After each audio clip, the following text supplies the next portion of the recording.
Yeah, I just take the microphone for just 1 second because I'm running the GDG, Google Developer Group, and we have one day of event at the end of the month on the 25th of July.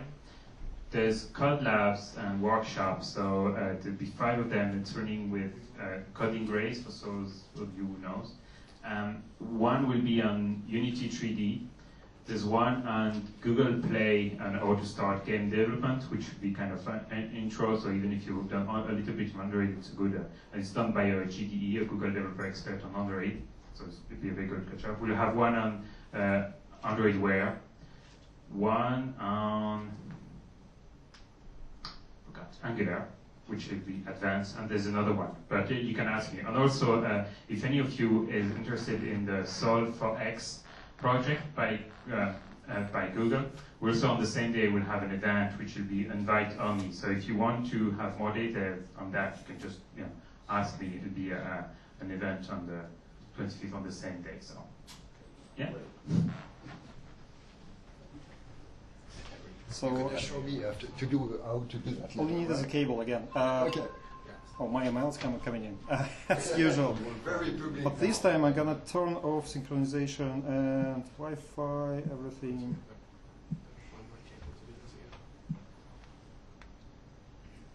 Okay. Just to let everyone know, I'm not using microphone. I know. I wrote a little application for 3Dcamp. It's not even close to be ready. All we have is just a map here, so you can select Limerick or Dublin. It's not really, it's pointless. But there is a secret feature in this application, and I'm going to show you to you. And if we're going to have more time, I'm going to show you how I did it. Just a second.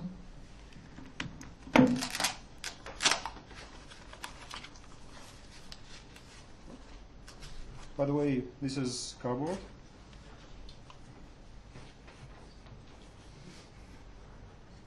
Yep.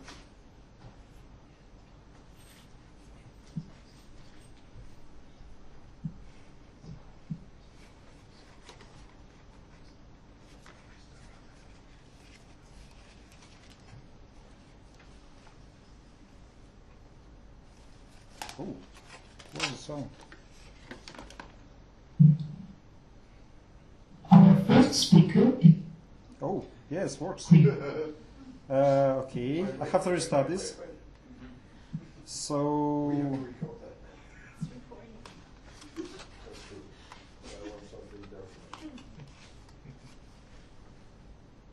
wow. Hello, my fellow developers. Welcome to 3Dcamp Dublin. Our first speaker is Jerome Etienne from Dakri.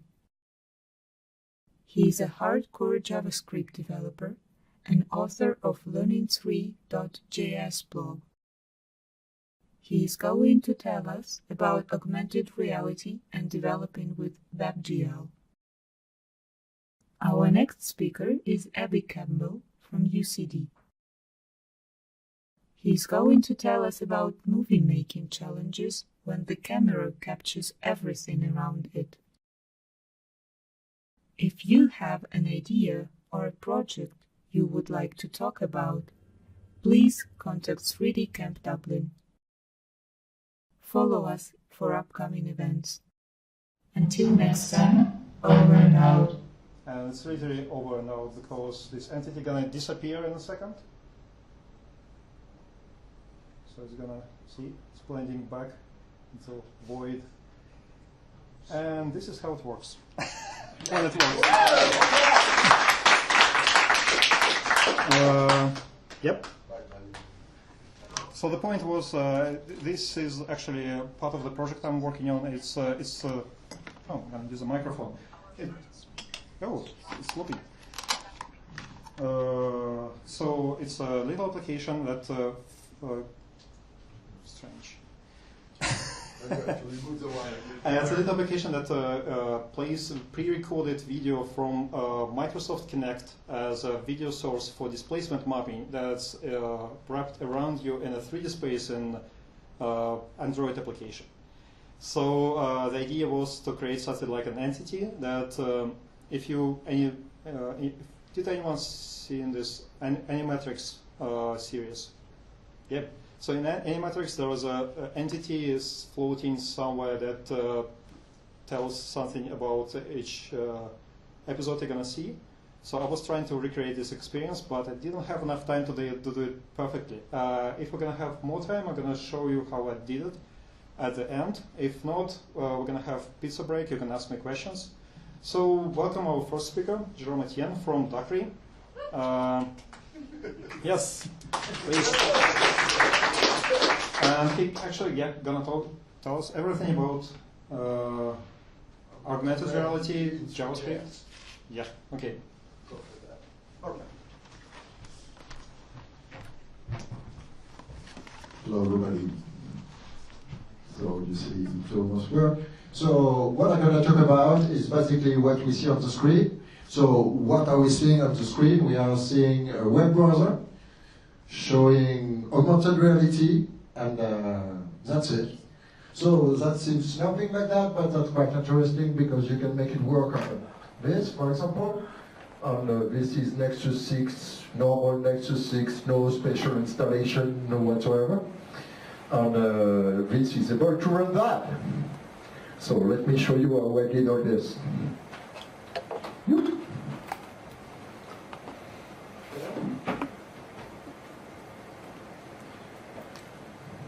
Beginning of the slide will be there. Okay. Yep. So I'm going to talk to you about augmented reality in 3GS without my remote control. And so what we're going to do is to do augmented reality only with web technology. So you can run that in every browser, let's say modern browser, and only with open source.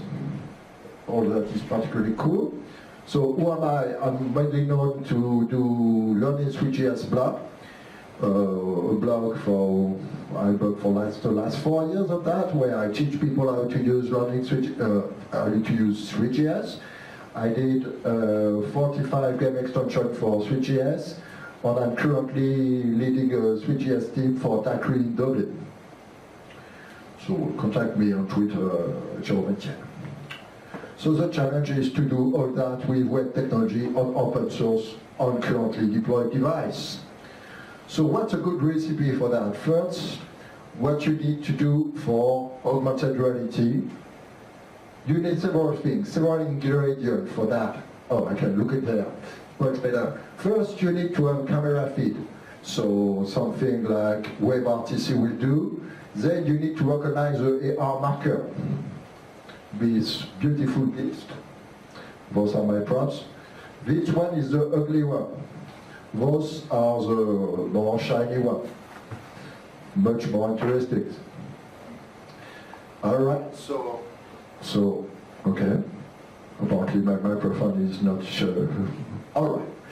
So you need to recognize the AR marker, and after that you put 3GS on top, you put 3D on top. I use 3GS to put the 3D on top. You display the video on the 3D together, and you get augmented reality. It is that simple. How to do that on the web?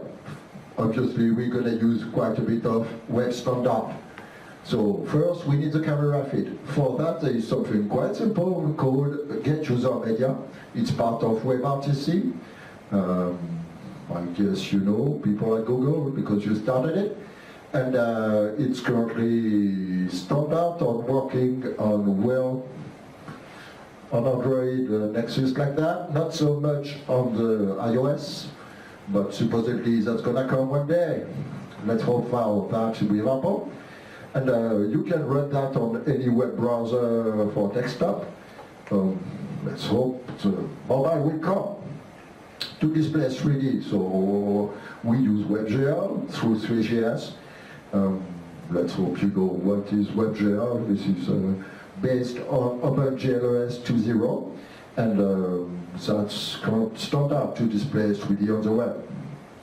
Obviously, quite a bit of web stuff, something JavaScript, CSS, something like that. So all the ingredients are currently available to do augmented reality on the web. How far can we go? And in fact, we can actually make it work. if Gleb show me how to show my Android device on the screen. I can make a demo for you. Maybe let... Oh, I have a modern one. So it's an old version of Nexus 6. I'm not sure.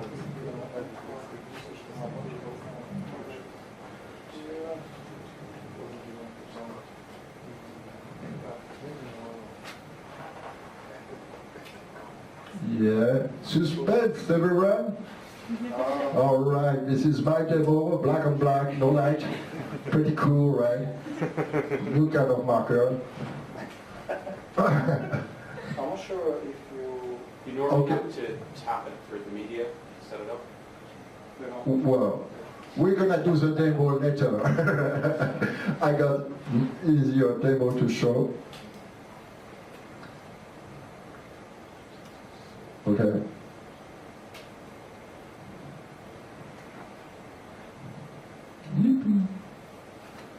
Okay, so this was a demo effect which doesn't work. Let me show a demo that works. Right? Oh, just trying to. That's cool. Thanks. Okay, so let me put back my slides. And that's gonna work, hopefully.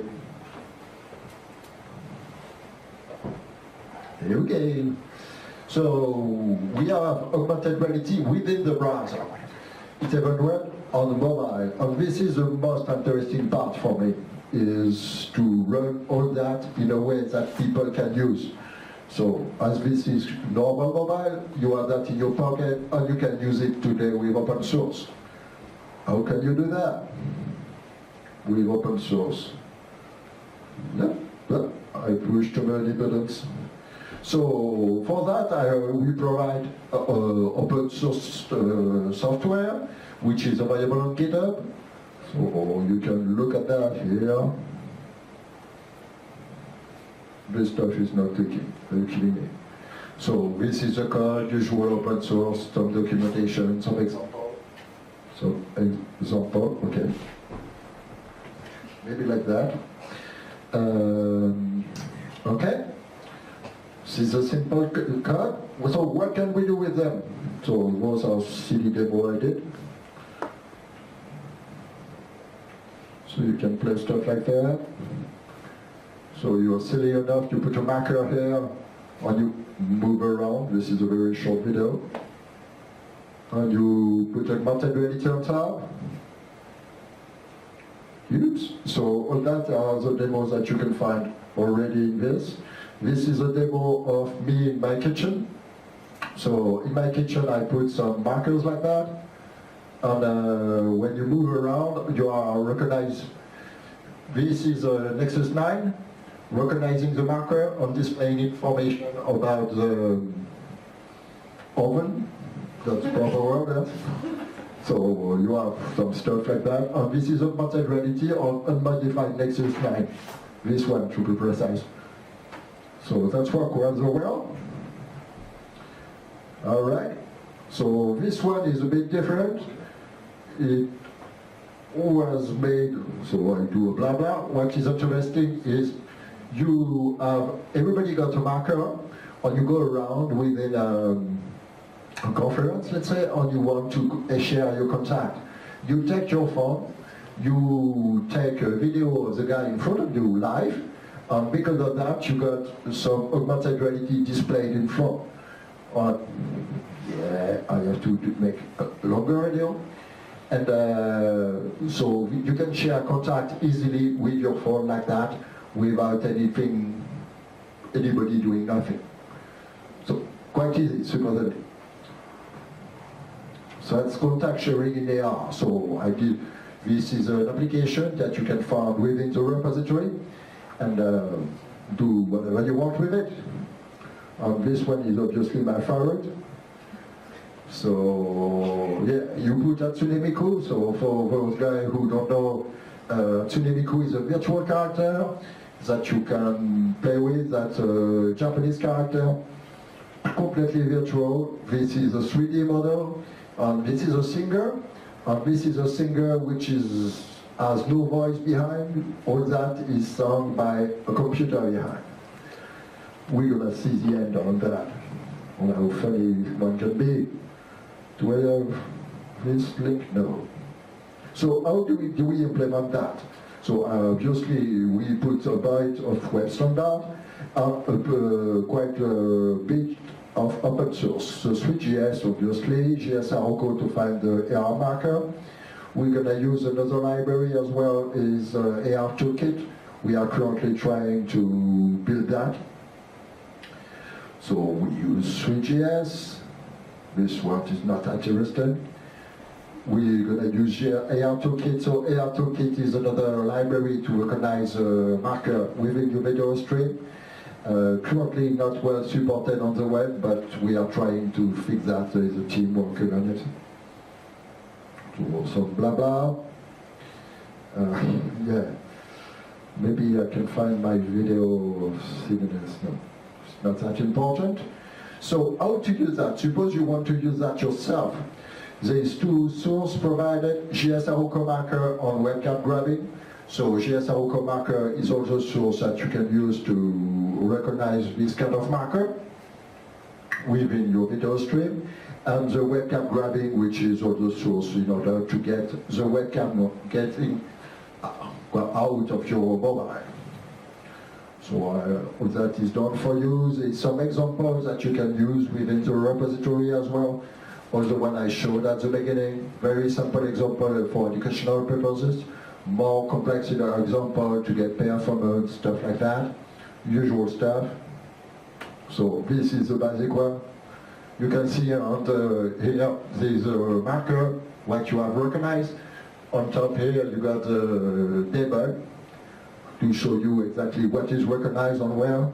That will help you, okay? That will help you to find out what's going on when you are running it. So this one is the one made for educational purposes, so everything is well documented and kept as simple as possible. This one is more funny. It is to display, to show that you can display animated 3D. So this is a histogram with some animations, if you want to do more funny stuff. So some detail on this. And this is the detail of the contact sharing application. Yeah, you can look at the source. It's very simple stuff. Yeah. And this guy, I don't know who he is, but he's in all my slides now. Don't do. It's too bad for you. So all that is based on marker. On what do you need to know about those strange drawings that I bring everywhere? That look like that, and each of them is a bit different. You see that this one is a bit different than this one, is because inside this you got a number encoded. This one is 265. I got others. I don't know all the numbers by heart. 236. Not too easy to read. But beyond that, that means something quite interesting. Is that's not sexy, but that's practical. Each of them got an ID. So suppose you have 1,000 of them, and you spread them all around the room, in the office or whatever. You can easily code each of them to have a special reaction to that. So, for example, in my kitchen, you go close to the oven, you are filming with the oven with your mobile, and you got some information about the oven. You go in the microwave, same stuff. You got some tutorial on how to use a microwave directly on your mobile phone without any specific installation. You can do that on your normal website. You put a link, you pop up a new page. This new page is going to be this application. Suppose you are in a gym and you don't know how to use one of the equipment. You take this application, you film, I don't know how to do that, you film the equipment, and you got all the tutorial on how to use the equipment. This is what I'm working on at the moment. We'll see where we go. So 265, You can generate, obviously, audio markers. I explain in the repository how to print it, how to not print it as well. You don't have to print it, you can put mobile itself. You put the marker on the screen of the mobile, and you move the marker itself, being the mobile. So you don't need a printer. This is another interesting part. The marker. So this is what happened when I display that on a mobile. This is on an iPad. So that's one application I did. Is you got your mobile, you're in front of your Mac, you're moving the Mac like that, and you do light painting. Light painting, ring about anybody? And you can do that with your mobile. That's an interesting, let's say, installation you can do to attract people in an event or something like that. The main problem with that is the screen. Those mobile are quite reflective, right? So any bad reflection will cause the recognition to go sideways, let's say. Not too cool. So it's probably better to print that on paper.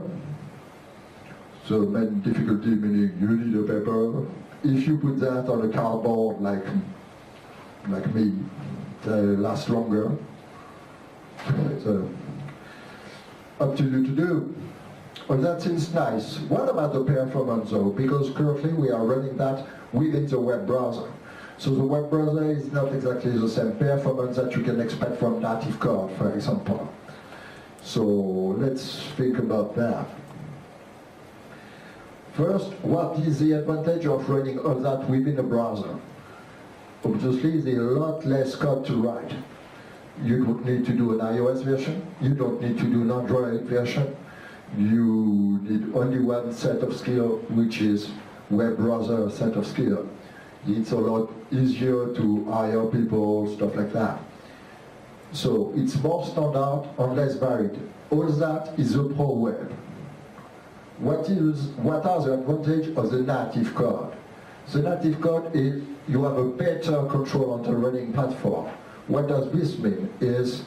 So here we got Nexus, and the web browser is working rather well. If you go on iPad, for example, the browser on iPad is unable to do WebRTC. So I cannot read the camera out of my iPad within the browser. This limitation is not a limitation of your iPad, it's a limitation of the web browser installed on your iPad. This shows that you cannot have a good control if you are running on the web. Another advantage of the native implementation is it typically runs faster than the web one.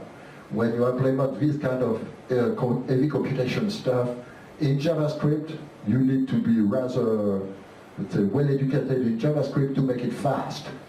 It's a lot easier to use very mature kind of library which already exists in the native world. So you have less latency and more battery life. Because when you are doing very CPU intensive stuff and this, the battery go bad. So you cannot do that for a long time. Why would you choose native over the web or the web over the native? There is depend on your goal, obviously, you do whatever you want with that. But for serious long-term project, I think native may be better. Why? Because the battery is better, because the library are more mature, all this stuff. For fun, short project, you should go for web technology, because the skill is much easier to acquire, and you don't need to learn in 10 years from now, like you do for a native long-term project.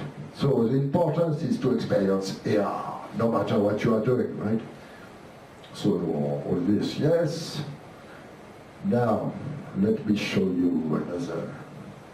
I will try to make it run in front of everybody.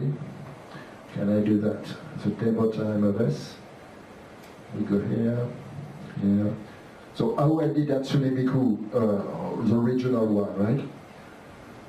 This is exactly the same. For Hatsune Miku, it is rather funny. This is a Japanese guy which is a bit crazy, in fact. I apologize for him. he implemented a whole thing to read this particular file format just because he's a fan of Hatsune Miku. He went a bit further, he has a pure WebGL version of this. In this pure shell version, he implemented autoclastic, he implemented toon shading for those who knows, and even a physics engine in order to handle the airs, because all the airs are not in the animation, they are dynamically computed by physics. It's quite a lot of work just to display Hatsune Miku, right? The guy is not a professional of WebGL, he's just doing that on his spare time. It's quite a bit of work. Oh yeah, if you want to work in augmented reality, we are, not kidding. So, the 3D model is done by that. The human is not singing. Let's hear that. This is actually real. Hatsune Miku is not at all, can I say, a stranger in augmented reality, right? This is real stuff, real people. The hologram is not real world. And the singer is done by a computer.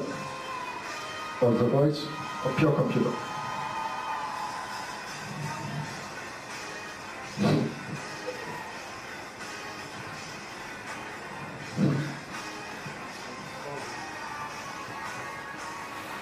Well, and we got to look at a very young, shiny Japanese woman under their skirt or stuff like that. You do whatever you want.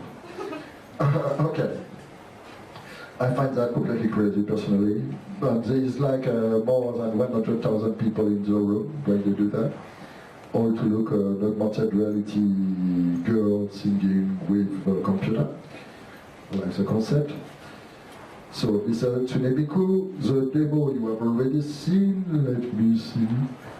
So this is this. Give me please one. Yes, yes, I love you. Here we go. So you can play with that. It's obviously not easy. But after that, it's up to you to find out what you want to do. But you can surely take this demo and experiment on top of it. It's all open source, and you can put other model if you want. There's Hatsune Miku, there's like 10 of them. Okay, this was my wonderful demo. And come back. Yes. So the MMD loader, so through all this code you can reuse, that's called 3X WebAR.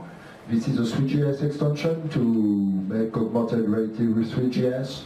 You go there, it's all MIT license, open source, usual stuff, documentation, blah blah blah. The slide will be online, you just look at my Twitter, I'm gonna publish a link, so you can click on all that and find out more if you want. The MMD loader with a pure WebGL version. I like the UI is absolutely crappy, but the code behind is really good. Believe it or not, this is true. Yes. Yes, she's gonna sing. Oh yeah, dance with me. Look at. You haven't seen the square below. You know, like the dancing here. On the hair, look at the hair. This is actual physics. Even bogus physics. Okay. Alright, so this is Super Hush, and you can ping him if you want. He's doing something else. Any question? My wonderful clock. No? Yes, in the back. You know, there's a 3X in the software, is it? So it's 3X, and after that I 3X.webinar, that's all the software, is it? Yeah. Okay. Yeah, no, I was just wondering, yeah. Ah, okay, yeah. It's all open source, JavaScript source. You go there is a tutorial, you just have to close the repository, you go inside the example directory and you click on all the HTML. That's going to show you various way to handle it. Any other question? Yes, in the back. Will you recognize the marker is upside down if you turn it around? Yeah. Like the rendering will actually turn around with Yeah. Yeah. Obviously, yeah. Or that would not be too much augmented reality, right? Let me double check.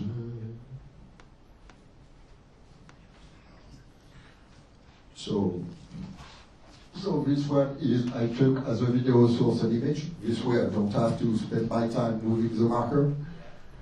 If you click here, you're gonna get it from the webcam. Here we go. So it's probably easy to do it this way. Usually I'll play like that. You see you're around. The 3D is moving like according to the marker. On the RSM on top is always passing the camera. But this is the way I organize the 3D scene. You don't need to do that. The 3D here is turning like that. You see. I wanted to have some kind of dolls playing, something like you have a marker, I have a marker, we dance together. Still work in progress. I'm not sure how useful that will be. Any other questions? Feel free, anything. No? Yes? Where do you store the 3D model? Where do I get this 3D model? Yeah, this 3D model. This 3D model exactly from the Super Hoge guy that I talked about. And he has done some 3GS modification in order to display that. And you can actually, there's quite a bit of them. Let me try to find that. You go here. And this guy here, you see, that's also the model you can get. Well, that's written very small. I apologize for that. Let's say, I don't know, no clue, right? Okay, so let's select one. Yippee! And you load the motion there. So the interesting part is all those models are rigged. Sure. All those models are rigged, you know rigged, what rigged means? Okay. Are rigged according to the same stuff. So all the animation will be the same no matter the model you put. And there is like 10 of them, so you can play. In fact, those people are crazy enough, they have an actual software especially to design this kind of model. And this kind of model which is Hatsune Miku related. Something they have a whole software or whole format just for this special guy. I guess they are really passionate about it. They love it for sure. Any other question? And, yeah, sure. Yeah. Can I use my own model, very detailed model? Will that Your own model? Oh yeah, you can use, for augmented reality, you can use whatever you want. In this particular case, I use this as a center of your scene. So after that, you put whatever you want on the scene. I put Hatsune Miku because this is fun. Usually I put industrial stuff, something like, well, Dakri is doing augmented reality for the industrial world. So I put Hatsune Miku to make it funny. If I put a big industrial equipment, you will not find it funny. It's super boring stuff. For us, for things, that's super, wow! All right. Any other question? Is there a good open source library for rigging? For rigging? Yeah. 3GS is pretty good. And Blender, rigging is not done usually at the implementation level. This is done in your modeler level. So you can use, if you want to use directly, I believe Clara.io, if you know this one, Clara.io is supporting rigging, or you can just use Blender or Maya, all those stuff export quite well within 3GS. So what you will do is to launch your Blender, do your animation there with all the rigging necessary. You export the model. There is an exporter provided with 3GS, and after that you load that in 3GS. So if you want to load that in augmented reality, you can. All right. Any other questions? Yes? How complex can your models go before the 3GS performance drops off? Okay, so here that's various reasons. Okay, the complexity of the model, you cannot go too far. Why? Not because of 3GS, but because of your requirement. You want to run on something like this. You don't have much power on this. And some of that is used to actually organize a marker. So that's really not a lot. With 3GS per se, so before my work at Takri, I was CTO of a video game company. And so the job is quite different. You want very shiny 3D display on complex levels, stuff like that. I was at given point like 200,000 vertices at the same time, and you can have pretty good performance on the Intel 4000. That means something to you. Well, performance depends a lot of what you do and where you run. Obviously, if I run on this Mac or if I run on this phone, my performance will not be the same at all. So, but oh yeah, one thing, I never been stopped by JavaScript performance when I did 3D. I always stopped by WebGL performance issue. So compared to running like natively the 3D, Compared to OpenGL4 on C, you can be extremely slower. Extremely slower.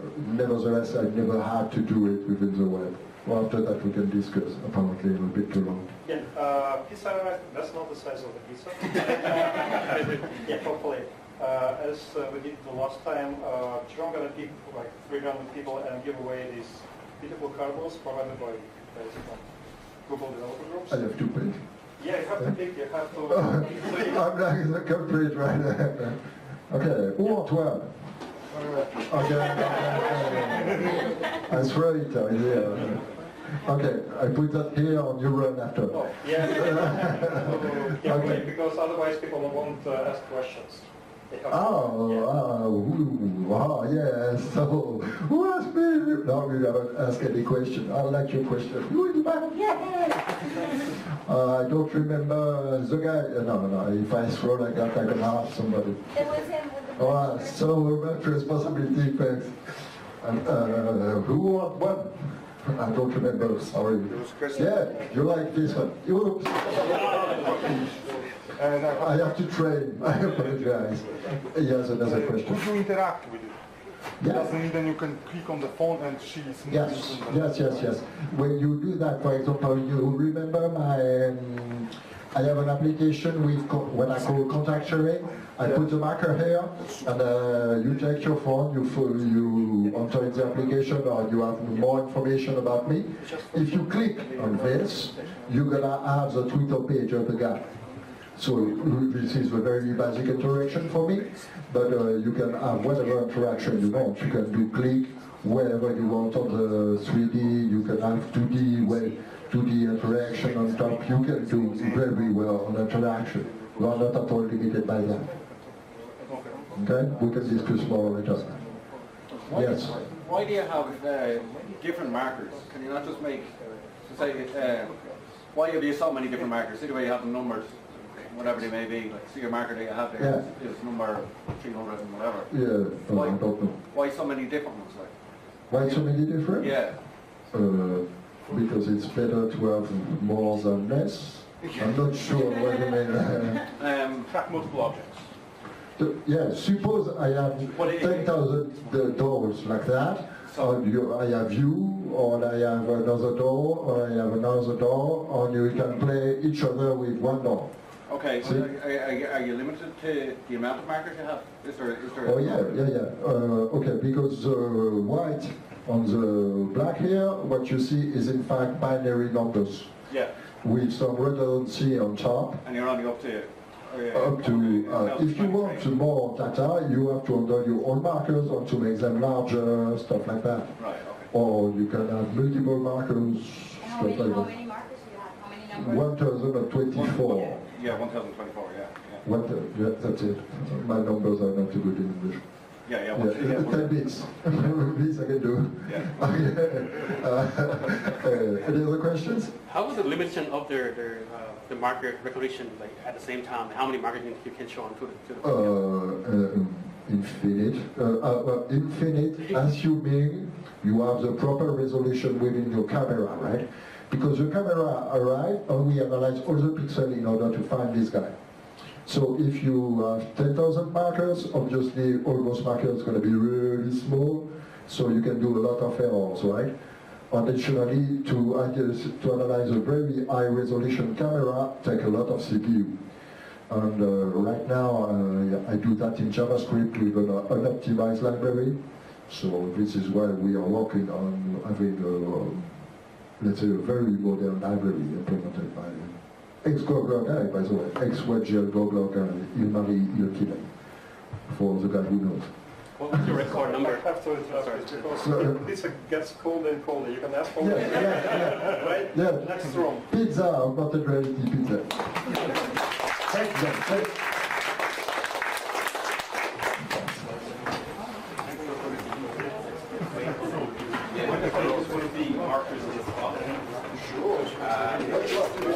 I will get it back. No, I used to